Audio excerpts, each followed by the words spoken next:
warahmatullahi wabarakatuh. Halo teman-teman semua. Jadi di video kali ini saya akan membahas mengenai sistem pendidikan di Australia. Yakni saya dari kelompok 8 dan satu teman saya yaitu Nurma Fatmila, saya sendiri Gita Pratiwi akan membahas tentang sistem pendidikan di Australia.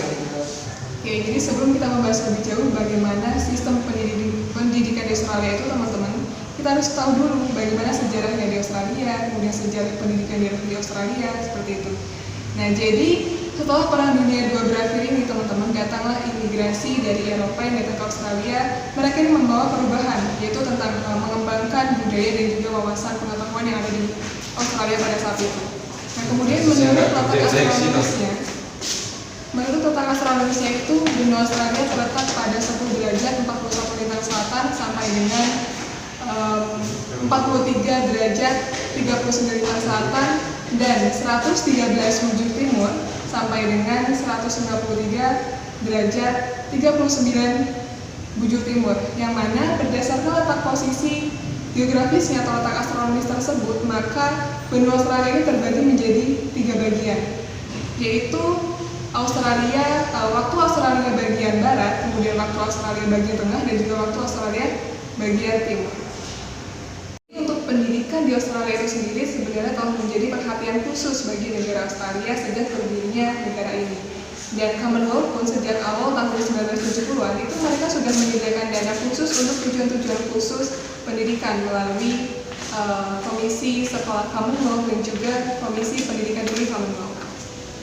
Oke, jadi sistem pendidikan di Australia itu mempunyai atau standarnya itu tinggi dan mereka juga telah mendapatkan pengakuan secara internasional. Sekolah di Australia ini, di seluruh Australia ini merupakan hal yang wajib karena telah memberikan sumbangsi yang besar terhadap tingkat melek huruf sebesar 99%. Nah, di Australia juga ini merupakan salah satu penyelenggara pelatihan dan pendidikan terdepan di dunia bagi para pelajar, termasuk pelatihan bahasa Inggris. Nah, sekarang kurang lebih sudah ada 400.000 pelajar dari seluruh dunia dan dari kurang lebih ada 200 negara yang menerima pendidikan di Australia ini. Kursus ini ditawarkan tidak hanya di Australia tentunya, dan juga tentunya ditawarkan juga untuk luar negeri. Tadi kita sudah membahas mengenai kurang lebih dari sejarah di Australia bagaimana, kemudian ada pendidikannya, ada sejarah tentang pendidikan di Australia. Nah, saat ini kita akan membahas mengenai pendidikan dan juga sistem pendidikan di Australia. Jadi pada intinya atau pada dasarnya setiap negara, setiap sekolah, setiap naungan pendidikan itu mempunyai tujuannya, sama seperti di Australia. Untuk di Australia, di tingkat sekolah itu lebih menekankan pada pengembangan potensi bagi siswa-siswanya. Berbeda dengan di perguruan tinggi maupun di pendidikan tinggi, mereka lebih menekankan pada kebutuhan pendidikannya. Ya, kebutuhan tingkat pendidikannya lebih ke bersifat masyarakat dan juga secara ekonominya, seperti itu. Kemudian, di Australia ini memiliki jenjang pendidikan, ada 4 jenjang pendidikan yang mungkin hampir sama dengan negara lain, akan tetapi tentunya aturan-aturannya, gambarannya, tujuan itu tentunya beda dengan negara lain. Nah, di Australia punya 4 jenjang pendidikan, yaitu sekolah dasar atau primary school, kemudian ada sekolah menengah, ada sekolah kejuruan, dan juga ada perguruan tinggi. Sekolah dasar atau primary school ini bisa ditempuh oleh seseorang selama atau dari umur 6 sampai dengan 12 dan 13 tahun. Dan ternyata di Australia juga mengenal istilah kodutasional dan juga non-edutasional. Apa itu? Jadi artinya ada penggabungan antara siswa laki-laki dan perempuan. Seperti itu. Biasanya sih dilakukan di sekolah-sekolah negeri. Kemudian ada juga pemisahan antara siswa laki-laki dan siswa perempuan yang biasanya dilakukan oleh sekolah-sekolah swasta. Nah, itu tadi tentang sekolah dasar. Kemudian selanjutnya adalah sekolah menengah. Jadi sekolah menengah ini dapat ditempuh selama 5 atau 6 tahun lamanya. Yang kemudian di fase ini atau pada tingkatan ini, para siswa atau seseorang itu bebas memilih mata pelajaran yang ingin diambil dari semua mata pelajaran yang ada, yaitu di sekolah menengah. Lanjut lagi, setelah sekolah menengah ada sekolah kejuruan. Jadi di sekolah kejuruan ini biasanya setelah lulus dari sekolah menengah, dan rata-rata laki-laki itu melanjutkan sekolah kejuruan bisa berupa pemagangan, seperti itu.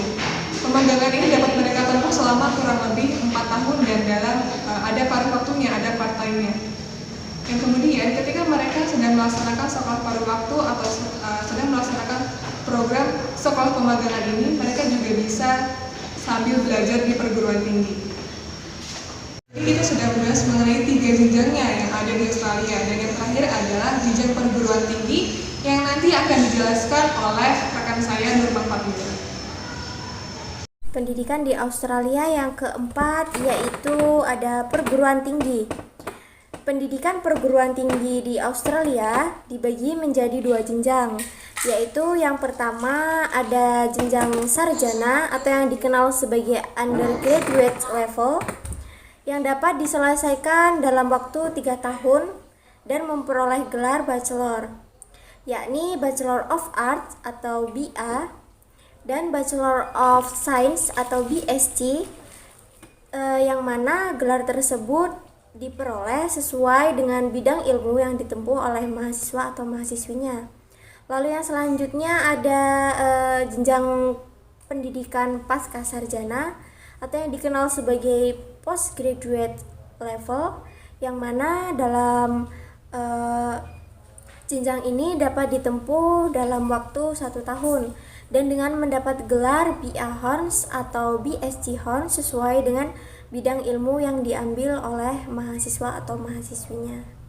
Selanjutnya di Australia juga terdapat sekolah negeri atau public school dan sekolah swasta atau private school, yang mana private school ini sendiri dibagi menjadi 2 kelompok, yaitu yang pertama ada yang berafiliasi pada agama, yang mana biasanya dinaungi oleh orang-orang yang beragama Katolik, Protestan, serta ada juga yang beragama Islam. Lalu yang selanjutnya yang kedua ada yang berafiliasi pada agama atau yang independent school. Dan untuk tahun akademik pendidikan yang ada di Australia ini sendiri dimulai pada akhir bulan Januari dan berakhir pada bulan pertengahan Desember.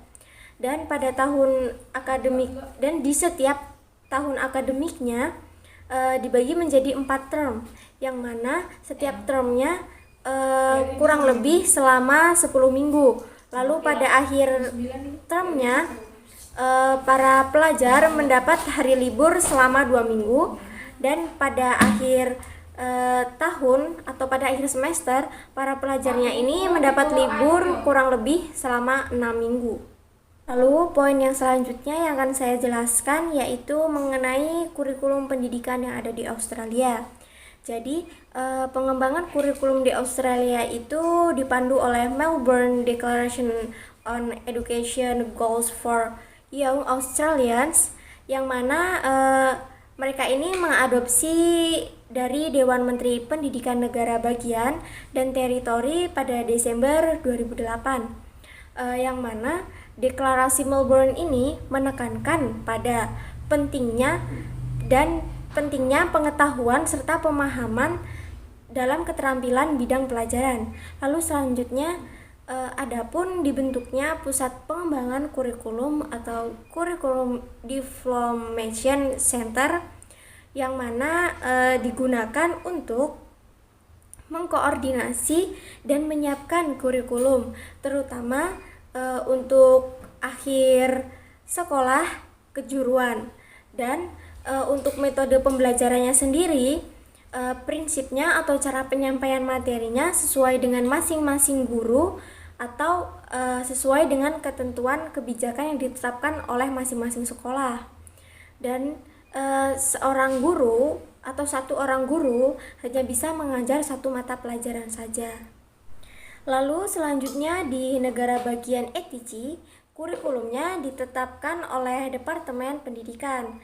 Namun di ETC sendiri terdapat sistem yang mana manajemen sekolahnya atau School Beside Management, yang mana pihak sekolah bertanggung jawab terhadap pembuatan kurikulum serta materinya. Dan kurikulum di Australia ini sendiri berisi tentang hak untuk mendapatkan setiap siswa di Australia, dan hal-hal tersebut meliputi hak dasar untuk menciptakan suatu kesuksesan belajar yang mana dapat diperoleh seumur hidup dan partisipasi masyarakat di Australia pun sangat baik. Selain itu juga, kurikulum di Australia menetapkan yang harus dipelajari oleh siswanya melalui suatu spesifikasi isi kurikulum dan pembelajaran yang diharapkan pada nilai sekolah mereka melalui spesifikasi standar prestasi atau the Specification of Achievement Standard. Dan di ETC ini sendiri dan negara bagian Queensland menetapkan bahwa ujian internal sekolah sudah terakreditasi sebagai pengganti ujian eksternal pada tahun pendidikan ke-12.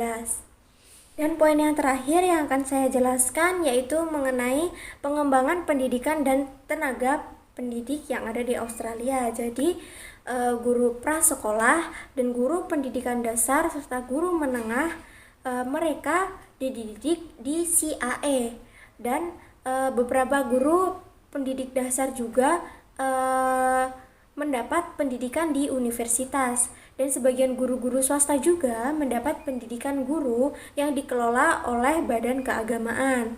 Lembaga pendidikan bagi guru prasekolah dan pendidikan dasar ditempuh selama 4 tahun. Dan semua sistem sekolah memberikan kesempatan pada guru-guru untuk mendapatkan pendidikan dalam jabatan atau yang disebut juga dengan in-service education, yang tujuannya untuk meningkatkan kualifikasi atau ijazah dengan menyelesaikan kuliah-kuliah yang telah disetujui sebelumnya. Baik, sekian penjelasan materi yang dapat kami sampaikan dari kelompok 7 mengenai sistem pendidikan yang ada di Australia. Kurang dan lebihnya kami mohon maaf. Saya akhiri, wassalamualaikum warahmatullahi wabarakatuh.